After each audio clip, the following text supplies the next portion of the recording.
The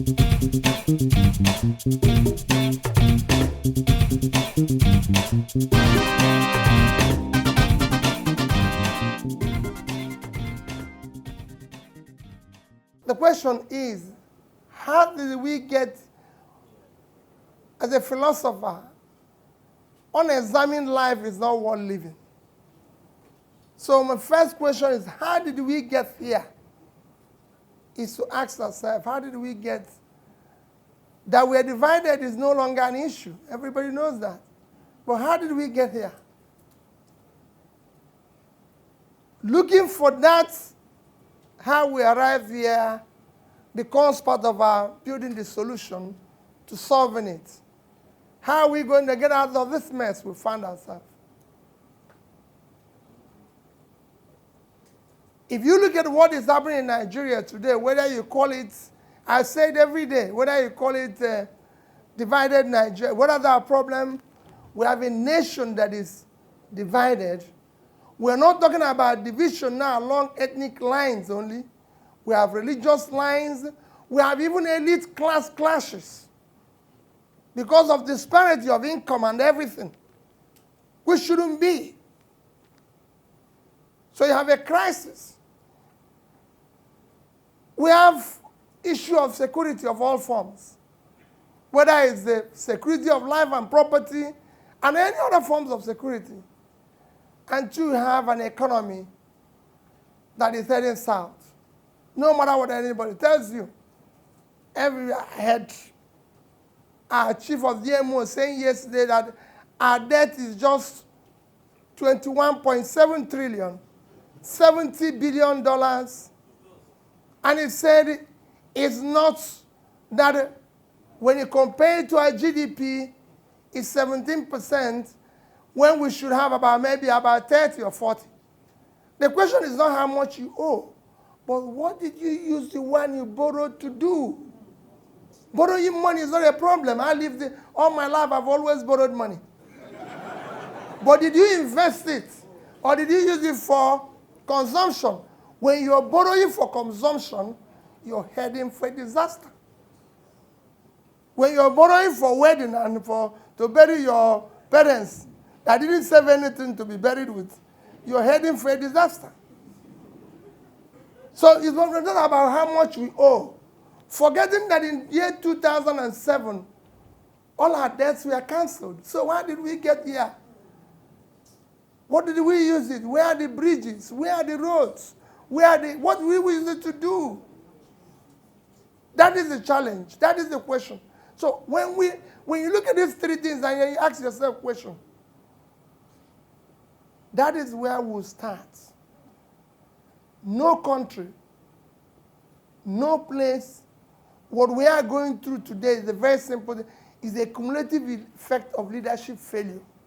Over the years, don't blame anybody, but over the several years of Nigeria, I always like, in my own, to be able to compare A and B. Prof said here, we started the journey with Malaysia. That's what Prof said here.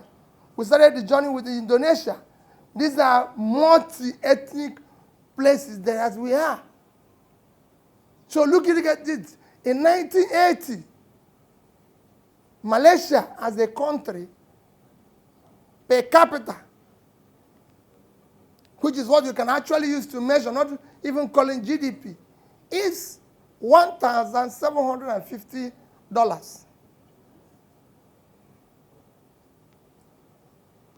That's what they are. Then, Indonesia was 490. Nigeria was 875. Just to use this, you can add South Korea, which was about the same thing, 1,740. Year 2017, Malaysia is 10,000 per capita. So they've grown about 6 times. Indonesia moved to about 4,000. So they've equally done about 6 to 7 times. Of course, South Korea have moved from that 1,740 to 27,000. So they've done 16 times. And we're under 2,000. So you've just done twice. In terms of savings, if you will look at their savings, Malaysia had $3 billion in 1980. Indonesia had 5. South Korea 3. Today, Malaysia is $125 billion. Indonesia is 110. South Korea is 365 billion. And we are merely celebrating 46. If we're sure.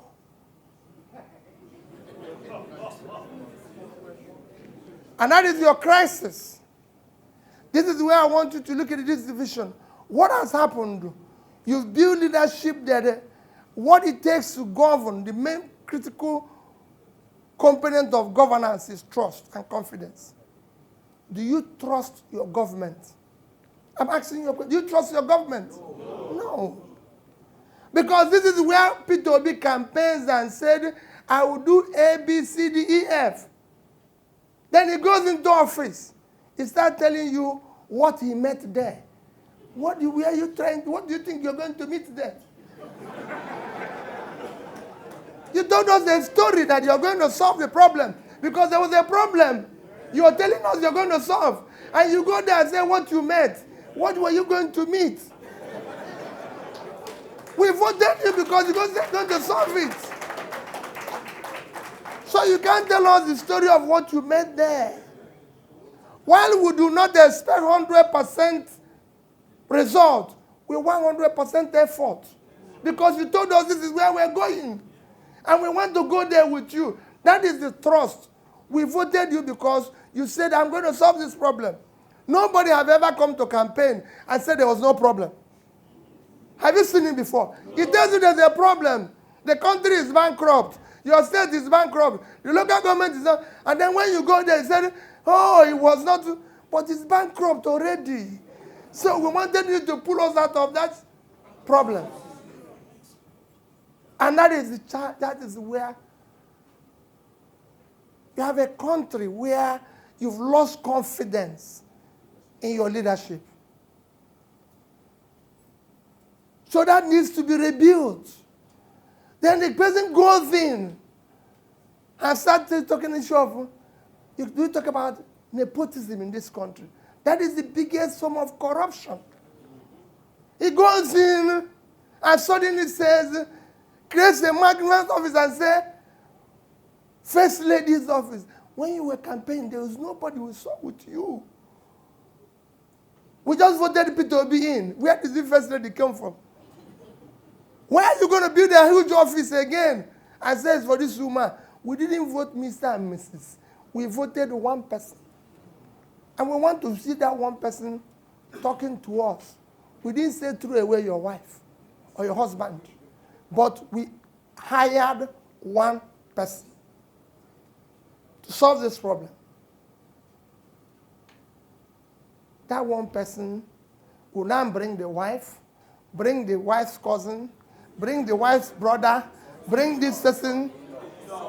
Oh, no. Is that what we are talking about? What do you think this is? Even if it's your father's house, you can handle it better. Because at times you see that it's So nepotism become a measure of competence, become a measure of merit. The only people you now hire are those around you. Your uncle is chief of staff. Your junior brother becomes the minister for IGR. Your wife's junior sister becomes commissioner for everything. So, this is the crisis your country is facing. These are things that does not go well for society. If you want to build a society is built on merit. The reason why you see people struggling today to be anything is because there's no fairness. So I don't need to have a first class. I don't need to be the best. When I said the democracy is about the elite, even in the disparity. None of you today knows what a local government chairman, a governor, or anybody earns. Quote me anywhere. If you know, you won't be here.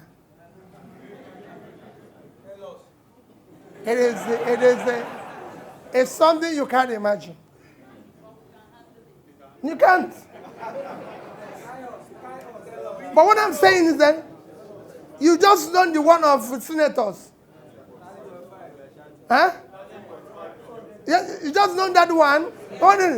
You just done that one and you are shouting. I said, this one, if you know, you won't be here. So I'd rather leave you with it. But let me tell you the irony of it.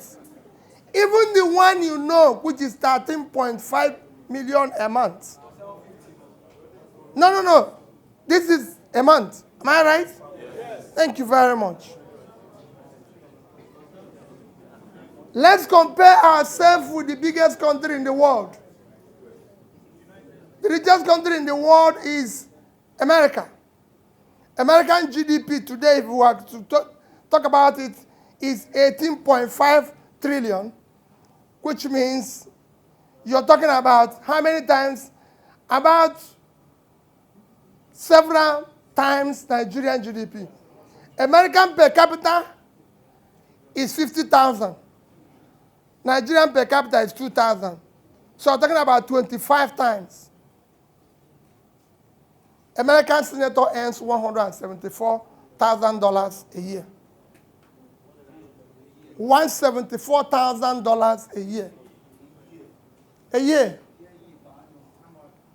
That is about 5 billion naira. I didn't say a month. $174,000. That is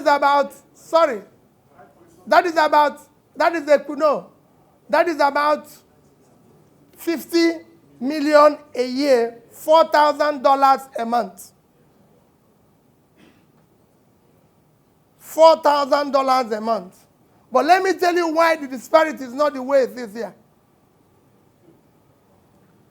The professor in American university earns about $180,000. In some schools, like Stanford, professors earn $300,000. In Harvard, it's $200,000. So the professor can continue to do research. Here, the professor earns $300,000. Naira. The other one takes, no, he earns $300,000 a month. 300,000 naira a month. And the people the other people earn 13 points. The judge, whom we are blaming now, earns 500. The judge in America earns $180,000 per annum. So it's about another, he earns, you can see the similarity of income between the senator, judge, professor, the governor. In fact, governors earn according to their state. The highest paid governor in America is Governor of California. Jerry Brown earns $192,000. The smallest state earns $70,000. I can tell you, ours is very far. The cost of just keeping convoy. It's the job I've done. And why do I do it? No, when I talk like this, people feel, but why are you saying this? I say, listen, even if we did it wrong yesterday, can't we correct it today? Yes, I did this, and I found out it was wrong. I'm happy that sector commander was in Anambra State when I was governor. And he can comfortably say here that my convoy was not more than 4 vehicles. Because why? I found out and asked, why is all these vehicles? Nobody can explain to me. Why all these vehicles following me? Nobody can convince me. And it was costing us a fortune. And I didn't stop it because I didn't like them following me. But because of the cost, we had a fuel dump. We had a fuel dump that was costing us about 30 million naira. And I said, why are we going to have a fuel dump? They said, oh, no, we have to have a fuel dump. I said, no. We have to shut it down. Because we don't sell fuel. It's not about our business. So why are we going to have fuel dump? They said, no, in case there's scarcity of fuel. I said, if there's scarcity, we'll stay in it. We're not going to have it. And we shut it down. And we started buying fuel from the filling station. And it was cut from 30 million. We came to about 12, almost 12 million. And I said, why? It was because there was too many vehicles. They were filling every morning. And I said, well, listen, let's bring every vehicle out and know what each represents or do when it's on the road. And I found out that 60% of them are empty. They're just running around, creating confusion, causing traffic, and everything. And we shut it down. We had people, this motorbike. What are we? He knew. I said, what are you doing? If you know, to buy that vehicle, that motorcycle, is more expensive than car. I said, what is it? What are they doing? They just move in front. If they don't move, won't you get there? We'll get there. So, please, park this machine. No. Let me tell you, I'm happy he's here. People say, oh, you must buy bulletproof car. 100 million. What for? Anybody who wants to kill you, if you come down from there, he will kill you. If it's time to kill you, because you must come down out of it. For 8 years I didn't use, they didn't kill me. So what I'm trying to say is that these are things that are causing problem in your country. There's no way you will not have the agitations and the divisions you have today. Any economy that have 10 million children out of school will have all sorts of things. Most of you here are terrorists. Quote me anywhere. If you don't know where the next meal will come from, you become a terrorist. And people are being sold in slaves in Libya. Why do you think that is happening? We have not invested in education. We're not being told our people are unemployable. Who is saying that? We have not educated them properly. What is the education budget of this country this year? $1.7 billion. South Africa is 15 billion. And there are 50 million people. And we have 108-something million. The reality is that we need to fix here. It is not too young to rule or too old. We want people with capacity.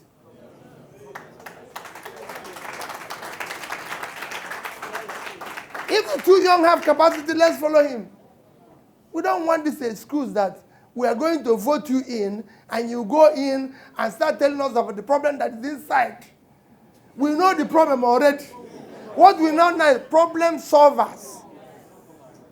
We don't want people that want to share money. We want people creators of wealth. We have too many people in governance who have never created or managed anything. If a man has not created or managed anything, he cannot manage our own collective resources. A man who has not created anything cannot manage. And that is the crisis we have faced. So these are the things that we need to do. When you talk about other countries healing themselves, the reason why we have Irish Americans is very simple. When Ireland was not good, people moved from Ireland to America. It wasn't as if they went there because they wanted to go. You want to have German Americans. When Germany was not good, they moved to America. Nigerians are moving away. Nigerians are agitating because things are not good. If we have a leader that is visionary focused on building tomorrow, like he says, you will see all these agitations, all these divisions. When we start doing things on merit, you see them start coming down. It's happening in Asia. The Thailand, the South America, all of them have agitations as their economy continues to grow. As they continue to do things on merit, as they continue to be justice, all those things tend to disappear. But it will not disappear because I want to be related to the governor because that's the only way I can get a position, not by making first class. I want to be his son-in-law because that's the only way I can progress. I want to be this. So you find people all over. That's the only way life can make meaning to me. So for us to solve this in conclusion is that we need all of us. And that is where I throw it back to you. Because we always think that in this country the problem is the leadership. It is. But I'm beginning to say the followership is even worse. They've become insanely complacent, thinking those people will solve their problem. Nobody's going to solve your problem. We are not seeing anybody today. If you go all over the world, when politicians are not imposed, when they are moving around, seeing what is happening in different parts of the country, they are speaking, we know them and everything, but what happens there? We don't hear anything. When election comes, somebody comes from the blues and say, hey, wait a minute, if you put me in, all of us will be here and say, that man, maybe it's him, you know. How can? Nobody knows the history of that man. Nobody knows where he's coming from. We have not heard him anywhere. So how is this man going to go? In fact, there's something I had, two things I'll conclude with. An interesting story somebody told me recently. He said, Peter, let me tell you how this country works. I have never seen somebody who wants to be president or governor became one. That is usually, you know, the person will just be going around. Suddenly, somebody comes from nowhere. And he gave me an example. He said, that happened with Shagari. You remember? That happened with OBJ. That it wasn't the person. That happened with Yaradua. That happened with, you know, just come on. I said, that is actually our problem. It is this coming with surprise that is our problem. We actually want to know who is coming now. Not that when he comes, they bring him from nowhere. The other one is that in one of the functions I was recently, a comedian said that politics, governance, and comedy is not merging. He said we have, and he gave an example. He said we have now very good comedians in our legislation and everything. That the whole thing is not merging. And that is where we're talking about serious issue. And they say it's not merging with comedy. So we have finally done what? Handed even governance over to Clarus and Glingori. So what is it? Clarus and Glingori are now in charge. Thank you. Good people going into politics. Okay, there's one more. Good people going into politics. And they don't have the finances. Don't you think there's so many good people who wants to do business, but they don't have the finances? You see, we get it wrong. Going into politics does not necessarily mean you have to be going to contest for a post. No, we are politicians. You want an Obama style here. Yes, it can be here. Let me tell you how it's going to be here. We have ways to get leaders like the people that produced Obama. What do you think that produced Obama? Do you know how Obama came to the stage? He came through a process. There was a process where he became working in a particular environment. Then was elected state legislator. From the state, he became citizen. People like Kerry, John Kerry met him and said, listen, yeah. So you have to go through that process. Unfortunately here, we all want to be a bishop without first being a priest. There's a process. It can be done. As a private businessman, it can happen. But that process, and because people don't go through that process, is the reason why we are having problems. We need to elect good leaders. So it can be done. And once you start electing good people, you collapse the cost of even the election. The reason why people are spending a fortune today is because, of course, it's corruption. And bad leaders can thrive into it and everything. So it can be done. What I ask people is go into it, become a party member, be part of the process, have your vote for the right person. It might not go on the way you thought it would be. The other question says, what is our own contribution? You asked a very important question. Your contribution is the most critical. That things are bad is because Nigerians are, quote me anywhere. We have all the churches everywhere. Everybody is praying because they think that God will come down here and solve the problem.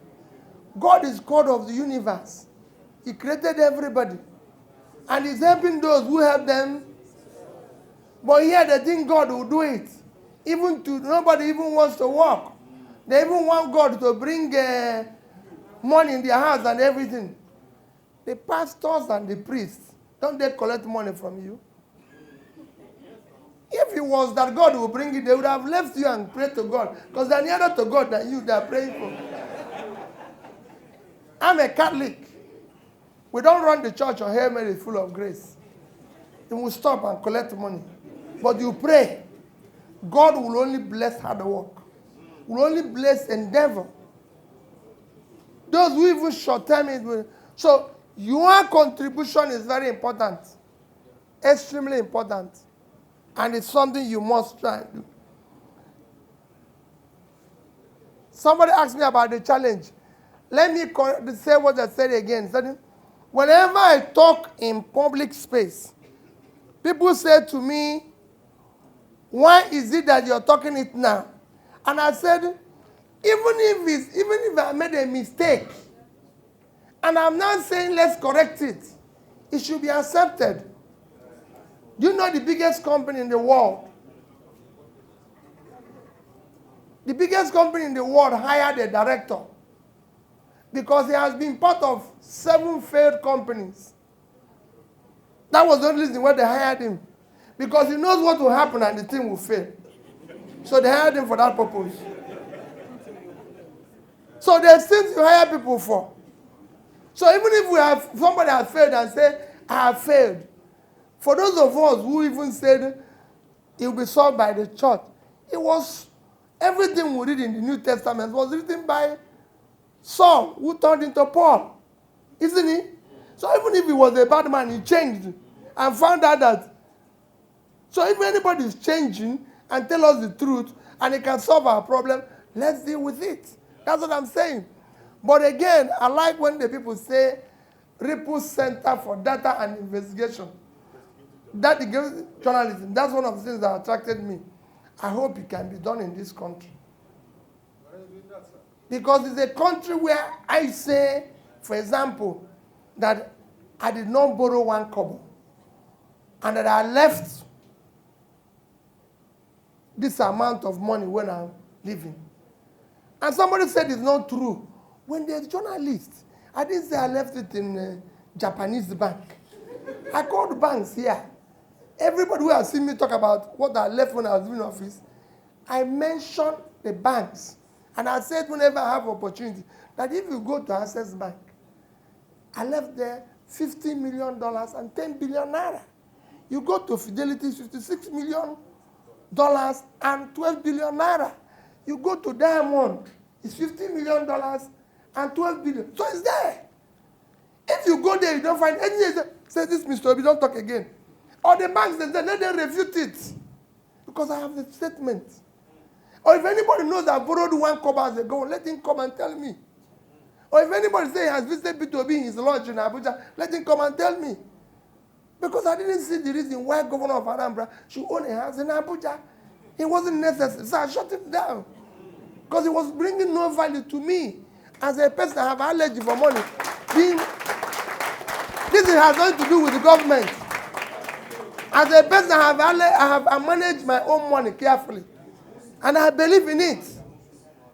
I was arguing with somebody yesterday. And it was a fair chance of argument. I said, I'm not doing this to please anybody. I said, this is my son. He's a graduate. He's working, but he doesn't have a car. Because he has to buy his own. I was the governor, not him. Nobody elected him. He has to try. He has to try. It's not a problem. That doesn't mean we're not quarreling. I said, can't you see me and him talking now? If he goes there, he says he wants to catch Uber, let him catch it. By the time he catches it 3 times, he will know that. So that when he's driving the car, he will know that it costs him money. But if I buy it, he go and crash it and say that you have an accident. Because man, if it's his own, if he sees the accident, he will run away. Because that's how it is. So all I'm trying to say is that we need people who can manage resources. What we need is resource managers. People who have capacity.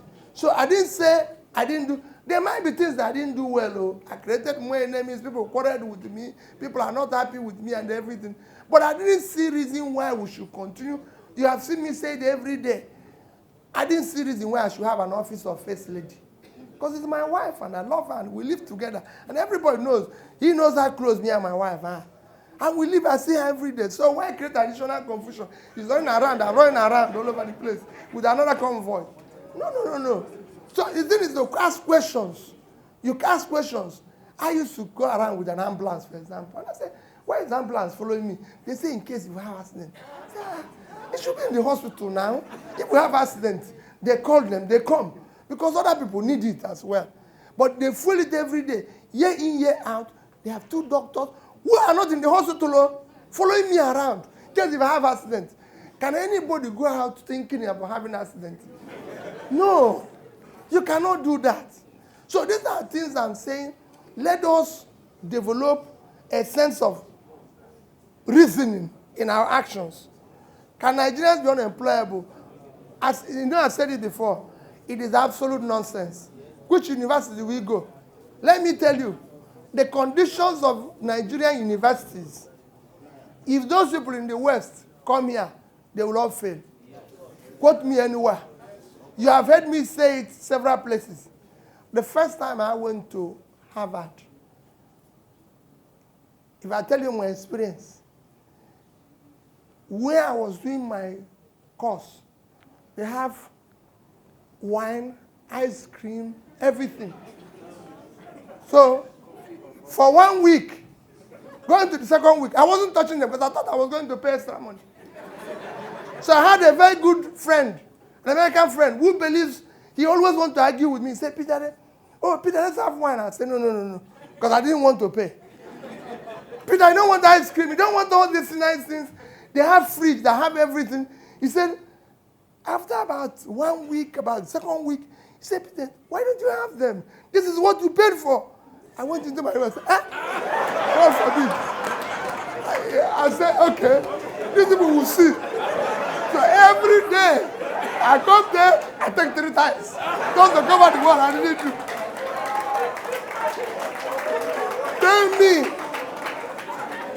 Tell me who have ever finished. Tell me which school you go here and finish studies and go and have buffet lunch and drink wine. You must be in government house. So when you see such a thing, when people come and tell you, the circumstances, I'm an alumni of Oxford, Cambridge. I've been to all these schools. And in Cambridge, Like now I'm fasting in Cambridge. I'll tell them on Fridays, all I want is fish. And they will even ask you what type of fish. Who will ask you that? Which school? Who even told you what to eat? Talk less of choice of what to eat. So when you see such a thing, let people not come here and say, at schools, what we need is that we have not expanded the economy to accommodate the people. Can you believe the Nigerian bank, 80% of their loan had only gone to 1,000 people? Only 1,000. In a country of 180 million. 98% of the companies in China, SMEs, small people, they power the economy. But nobody is giving them money. Nobody wants to support them. If they go to get money, with all your intellectual capital, I got money from a bank in England. They didn't ask me anything. By the time I said the schools I went and what I want to do in my own country, they gave me money.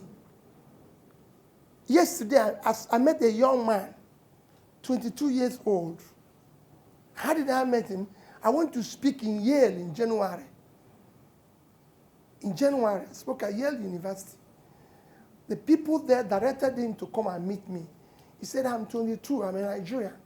My parents live in America, but I want to come back to Nigeria. And I want to do ABCD. I can go back to America. I have people who can raise for me about $1 million. So I want you to guide me what to do with it. In this country, nobody have come out of university and anybody will give him ₦1.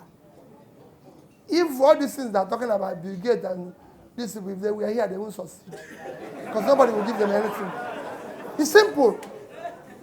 So let's build a country. And that is where I am. Let's build a country. And that is why, so my dear, it's not that I failed, is that I've seen that we don't care. It's a very uncaring society. Nigerian people are employable. I've employed them. They work. Even when they go wrong. I was a chairman of a bank. All the people who work there are in the bank. And from here, we coach them. And when Prof was talking, he talked about our cultural diversity. The reason why we have all those diversities is that because we have decided to convert our country to a transaction. When you live in a transactional society, you think about different people. I lived in Lagos. We all bought shares in Zenith and all these banks. The more the profitable the bank is, nobody asks where anybody comes from because they just share the profit and go home.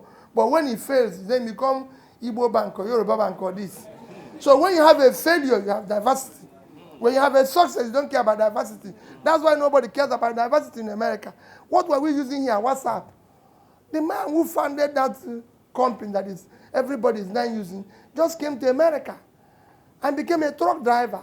And because everybody was telling him, what's up? When they tell him what to do, he comes and say, buy WhatsApp, because that's what I'm hearing here.